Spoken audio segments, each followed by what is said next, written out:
Imagine walking into an electronics store with $1,600 in your pocket. That is a massive chunk of money. With that budget, you could easily walk out with a remarkably powerful, fully functioning, top-of-the-line laptop. You could buy an absolute beast of a custom gaming PC, complete with a high-end graphics card and processor.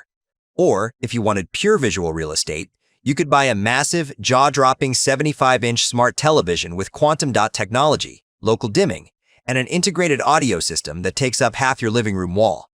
Yet, if you hand that exact same pile of cash over to Apple, they will hand you a box containing a single, solitary 27-inch monitor. No computer attached, no keyboard, no mouse. Just a screen that, from across the room, looks roughly the same size as a generic $150 display you could buy at any office supply store. And if you want the high-end version featuring mini LED technology and a smooth refresh rate, you are looking at over $3,000. It feels like an absolute robbery. It sounds like the ultimate manifestation of the notorious brand tax. But as always, when we peel back the layers of design, engineering, and manufacturing physics, the reality is far more fascinating than just corporate greed. There are distinct, incredibly specific reasons why this relatively small slab of glass and aluminum commands such an astronomical price tag. Welcome back. I am Sal.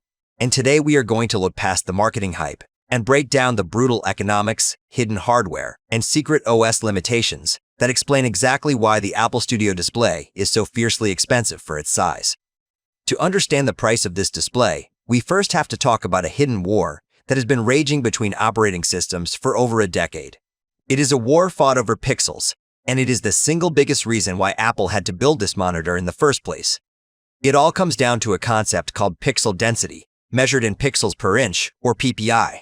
Windows and macOS handle display scaling in fundamentally completely different ways. Windows is a bit of a shapeshifter. If you plug a 27-inch 4K monitor into a Windows machine, the operating system looks at the screen and says, "Okay, the text is going to be way too small at native resolution, so let us just scale the user interface elements by 150%. Windows recalculates the vectors, stretches the fonts, and redraws the interface dynamically. It is highly adaptable, meaning Windows looks perfectly fine on a cheap 1080p screen, a standard 4K screen, or a weird ultra-wide monitor. Apple, however, does not do dynamic vector scaling. When Apple introduced the Retina display era, they decided on a rigid, uncompromising philosophy: perfect integer scaling. For macOS to look razor-sharp and exactly the size the designers intended, it wants to take every single pixel of a traditional interface and multiply it by exactly 2, a clean 2-to-1 mapping. For a 27-inch desktop monitor, the magic layout sweet spot discovered by Apple is roughly 218 pixels per inch.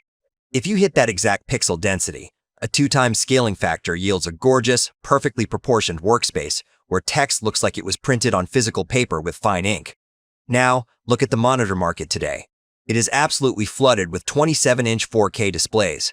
They are everywhere, and they are incredibly cheap. But a 27-inch 4K display has a pixel density of roughly 163 pixels per inch. If you plug that standard 4K monitor into a Mac, macOS encounters a massive dilemma. If it runs at native 2-times scaling, all your windows, text, and icons will look uncomfortably huge, like a toy computer designed for toddlers. If you disable scaling and run it natively, everything becomes microscopically small, straining your eyes. To fix this, macOS has to use fractional scaling. It creates a massive, invisible virtual canvas behind the scenes, rendering the entire operating system layout at an astronomical resolution like 5K or 6K. And then, it uses your Mac's graphics processor to mathematically compress and downsample that giant image down to fit onto your 4K monitor. This process comes with severe penalties. First, it places a constant, non-stop processing load on your computer's GPU, eating up memory bandwidth and subtly impacting performance. Second, because 4K cannot cleanly divide into that virtual canvas, the downsampling introduces mathematical rounding errors. This causes sub-pixel anti-aliasing artifacts. In plain English, your text becomes slightly blurry, fine lines lose their crispness, and the display looks subtly fuzzy compared to a native Apple screen. To achieve perfect, crisp, uncompromised clarity on a Mac at 27 inches, you absolutely require a native 5K resolution of 5120 by 2880. That brings us to a harsh supply chain reality. Because the entire PC gaming and enterprise world settled on 4K as the standard, display panel manufacturers mass-produce 4K sheets by the millions. The factories are optimized for it, which drives the cost down to almost nothing. 5K panels, on the other hand, are a massive anomaly. Almost nobody builds them because PC gamers do not want them. They prefer lower resolutions with insanely high refresh rates.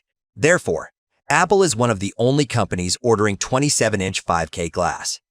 The production volume is minuscule compared to the rest of the industry.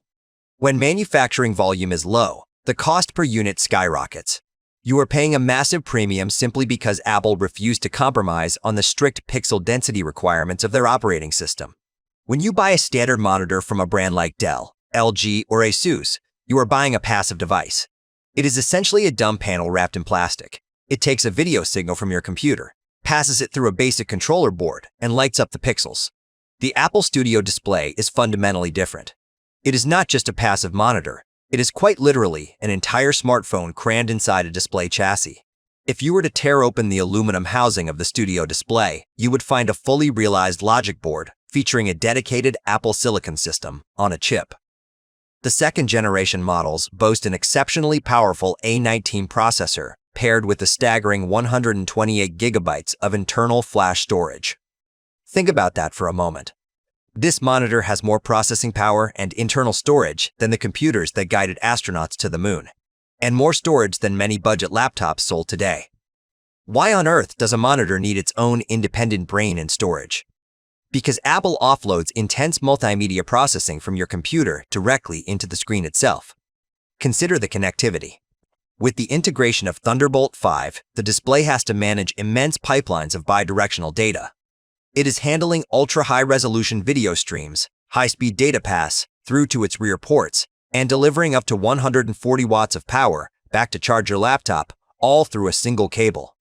The onboard chip acts as an advanced traffic controller, ensuring that data transmission happens with absolute zero latency and maximum stability. But the processing power truly shines when it comes to the built-in media hardware. Built directly into the top bezel is a 12-megapixel ultra-wide camera. Instead of forcing your Mac's main processor to handle the video stream, the monitor's internal chip uses its dedicated neural engine to run machine learning algorithms locally. It handles a feature called Center Stage, which automatically tracks your body, smoothly pans, and dynamically crops the video frame in real time as you move around your room during a video call. It also manages advanced image signal processing, constantly adjusting exposure, noise reduction, and color balance before the video signal ever even reaches your computer. Then there is the audio system, which is a masterclass in acoustic engineering. The display features a custom-designed 6-speaker array. This includes 4 force-canceling woofers and 2 high-performance tweeters. To understand the engineering cost here, we have to look at the physics of sound. When you blast loud, heavy bass out of a traditional speaker, the physical air movement causes the speaker housing to vibrate. If you put standard bass speakers into a razor-thin monitor chassis, those violent vibrations would shake the entire screen, causing annoying visual distortions and rattling the delicate internal components. To overcome this, Apple positioned the woofers in back-to-back pairs that face opposite directions. When a bass note hits, the physical kinetic forces of the 2 speakers punch in exact opposite directions at the exact same millisecond, perfectly canceling out each other's mechanical vibrations. The chassis remains completely still, while the audio fills the room. The internal silicon chip uses advanced digital signal processing to calculate spatial audio coordinates, artificially steering sound waves around your room to create a massive, wide, 3-dimensional soundstage that supports Dolby Atmos. To capture your voice, it coordinates a studio-grade triple microphone array using directional beamforming to digitally strip away your room's echo and background noise. When you purchase this machine, you are not just paying for a screen. You are buying a high-end external graphics and media processor, a premium conference camera system, a studio-grade microphone array, and an acoustic soundbar that rivals dedicated home audio equipment. Wrapping all of those independent devices into one single product significantly compounds the engineering and hardware bill. The next major factor, driving up the cost, is Apple's absolute obsession with premium industrial design and materials. The vast majority of consumer and professional monitors on the market are constructed out of molded polycarbonate plastics. Even expensive professional displays often feature plastic rear casings, plastic stands, and thick plastic bezels. Plastic is cheap, easy to mold, incredibly lightweight, and highly forgiving when it comes to manufacturing tolerances. Apple does not do plastic. The Studio display is sculpted entirely out of rigid, bead-blasted structural aluminum. The enclosure, the front bezels, and the stand are all heavy, solid metal. This gives the monitor an incredibly premium feel and unmatched structural rigidity, but it introduces massive manufacturing complications. CNC milling and finishing aluminum to the razor-thin tolerances Apple demands is exponentially more expensive than injection molding a piece of plastic. Furthermore, Apple made a strict engineering rule for their industrial design team: there must be no external power brick. Think about almost every high-performance monitor or laptop you own. Somewhere along the power cord, there is a giant, heavy, ugly black plastic brick sitting under your desk or dangling from the wall outlet. Manufacturers do this because power supplies generate a massive amount of heat. Transforming high-voltage alternating current from your wall into clean, low-voltage direct current for a computer screen is an inefficient process that radiates thermal energy. By putting the power supply into an external brick, monitor companies keep that heat far away from the delicate display panel, allowing them to make the monitor chassis thin and cheap without worrying about overheating. Apple refused to compromise the clean aesthetic of your desk. They forced their engineers to design a highly dense, custom-engineered power supply that fits entirely inside the ultra-slim monitor housing. This creates a brutal thermodynamic puzzle. The standard panel blasts out a sustained, ultra-bright 600 nits of brightness. If you look at the premium XDR version, it utilizes a sophisticated mini LED backlight with over 2,000 local dimming zones, pumping out a staggering 1,000 nits of sustained brightness and up to 2,000 nits of peak HDR brightness. That amount of light generation creates an incredible amount of heat.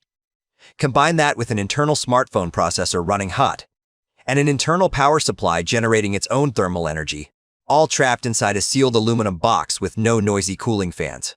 To prevent the monitor from literally melting its own internal components or causing the LCD pixels to degrade and discolor over time, the entire aluminum chassis has to be engineered to act as one giant passive heatsink. The internal airflow pathways are meticulously calculated using advanced fluid dynamics, allowing hot air to naturally rise and escape through hidden ventilation grills seamlessly integrated into the design. Every internal component must be rated for extreme thermal tolerance, utilizing high-grade capacitors and heavy copper shielding that can withstand years of constant thermal stress without degrading. This level of over-engineering drastically inflates the baseline cost of production. While we can easily admire and validate the brilliant engineering, the pixel-perfect scaling, and the sophisticated thermal design, we must also address the final, unavoidable element of the price equation: market economics and the classic Apple business strategy. The truth is, Apple can charge $1,600 for the base model and over $3,000 for the XDR variant because they have successfully created a functional monopoly for Mac users. Because the 5K 27-inch market is so incredibly niche, almost no other display manufacturer wants to compete in it. Samsung has dipped its toes into the water with options like the Viewfinity S9, but the choices are incredibly scarce. If you are a professional creative who demands pixel-perfect, unscaled macOS text rendering along with factory-calibrated P3 wide color accuracy straight out of the box, you have nowhere else to turn. Apple knows this, and they price the product to reflect that lack of competition. Additionally, Apple designs this monitor to lock you completely into their ecosystem. There are 0 physical buttons anywhere on the device. There is no power button, no input selector, and no brightness knobs. The monitor relies entirely on deep, software-level integration with macOS. When you tap the brightness or volume keys on your Apple keyboard, commands are sent through the Thunderbolt cable to tell the monitor's internal processor to adjust the hardware. If you plug a Windows PC or a gaming console into this monitor, it loses almost all of its smart functionality. It becomes a basic 60Hz screen with no camera controls, no spatial audio, and no easy way to adjust the brightness. Apple isn't building a universal display for everyone. They are building a premium luxury accessory explicitly designed for people who already own expensive Macs. Once you are hooked into that luxury ecosystem, Apple deploys its highly aggressive upsell pricing strategy. This is where the price transitions from justifiable engineering costs into pure, unadulterated premium margin. When you buy the base $1,600 Studio display, It comes with a basic stand that only allows you to tilt the screen forward and backward. If you want a stand that allows you to adjust the height up and down, a feature that comes standard on almost every $50 budget monitor on Earth, Apple forces you to pay an extra $400. If you work in a bright room with lots of windows and want their specialized anti-reflective Nano-Texture glass, which is physically etched at a microscopic level to scatter light without causing blur, you have to fork over an extra $300. By the time you configure a monitor with basic ergonomic adjustments and glare reduction, the price tags quickly spiral into the realm of the absurd. The verdict: who is this for? So, when we look at the big picture, why is the Apple Studio display so incredibly expensive for its size? It is expensive because it rejects all the cheap shortcuts of the mass-market monitor industry. It refuses to use common 4K panels that cause text blurriness on Mac. It refuses to use cheap plastic housings. It refuses to use an ugly external power brick. Instead, Apple chose to build a low-volume, highly specialized 5K panel, wrapped it in a masterfully engineered aluminum thermal chassis, and packed it with a smartphone computer, an advanced camera, and a brilliant vibration-canceling audio setup. If you are an average user who wants to browse the web, watch movies, or play video games, this monitor represents terrible financial value. You can get far larger screens, faster refresh rates, and deeper contrast for a fraction of the cost. But if you are a professional content creator, a designer, an editor, or a programmer who spends 10 hours a day staring at text and timelines inside the macOS ecosystem, that lack of eye strain, perfect color calibration, clean single-cable desk setup, and absolute reliability becomes a business investment. Apple didn't build a cheap screen for the masses. They engineered a highly specific, luxury tool for a specific workflow, and they priced it exactly accordingly. Let me know your thoughts down below. Would you ever drop this kind of cash on a 27-inch display? Or are you perfectly happy with a scaled 4K alternative? Thank you for listening. I am Sal, and this was why the Apple Studio display commands such a legendary premium. I will see you in the next one.